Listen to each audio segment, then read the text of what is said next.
Hello friends, ഞാൻ doctor Catlin. അപ്പോൾ ഇന്ന് നമ്മൾ ഡിസ്കസ് ചെയ്യാൻ പോകുന്ന ടോപ്പിക് എന്ന് വെച്ചാൽ നമ്മുടെ പെറ്റ് പാരൻസ് പുതുതായിട്ട് പപ്പീസിനെയൊക്കെ വീട്ടിൽ കൊണ്ടുവരാറില്ലേ. ഈ വീട്ടിൽ കൊണ്ടുവന്നതിന് ശേഷം പപ്പീസ് വോമിറ്റ് ചെയ്യുന്നുള്ളത് പെറ്റ് പാരൻസിന്റെ വലിയൊരു കംപ്ലൈന്റ് ആണ്.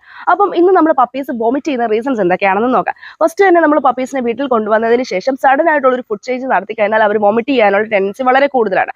അതുപോലെ തന്നെ അവർക്ക് ഒരുപാട് ടോയ്സും അതുപോലെ ബോൺസ് ഒക്കെ കളിക്കാൻ കൊടുക്കുന്ന സമയത്ത് അവരത് വിഴുങ്ങാൻ സാധ്യതയുണ്ട്. അതുവഴി നമ്മുടെ പെറ്റ്സ് വോമിറ്റ് ചെയ്യും. പിന്നെ അതുപോലെ തന്നെ അവർക്ക് കൂടുതലായിട്ട് ഭക്ഷണം നമ്മൾ ഓവർ ഫീഡ് ചെയ്താലും പിന്നെ അതുപോലെ തന്നെ അവർക്ക് ഭക്ഷണം കൊടുത്തതിന് ശേഷം പെട്ടെന്ന് തന്നെ അവർ കളിക്കുകയൊക്കെ ചെയ്തു കഴിഞ്ഞാലും അവർ വോമിറ്റ് ചെയ്യാനുള്ള സാധ്യതകൾ വളരെ കൂടുതലാണ്. പിന്നെ നമ്മൾ ശ്രദ്ധിക്കേണ്ട കാര്യം എന്ന് വെച്ചാൽ എന്തെങ്കിലും ടോക്സിക് ആയിട്ടുള്ള പ്ലാന്റ്സ് നമ്മുടെ പപ്പീസ് കടിക്കുകയോ അല്ലെങ്കിൽ അതിൽ കളിക്കുകയോ ഒക്കെ ചെയ്താലും വോമിറ്റിംഗ് ടെൻഡൻസി വളരെ കൂടും. നിങ്ങൾ ശ്രദ്ധിക്കേണ്ട കാര്യം എന്ന് വെച്ചാൽ നമ്മുടെ പപ്പീസ് കഴിച്ചതിന് ശേഷം പെട്ടെന്ന് തന്നെ ട്രാവൽ ചെയ്യാനൊക്കെ കൊണ്ടുപോകുന്നതും ഈ വോമിറ്റിങ്ങിന്റെ ഒരു റീസൺ ആയിട്ട് നമുക്ക് കാണാൻ സാധിക്കും.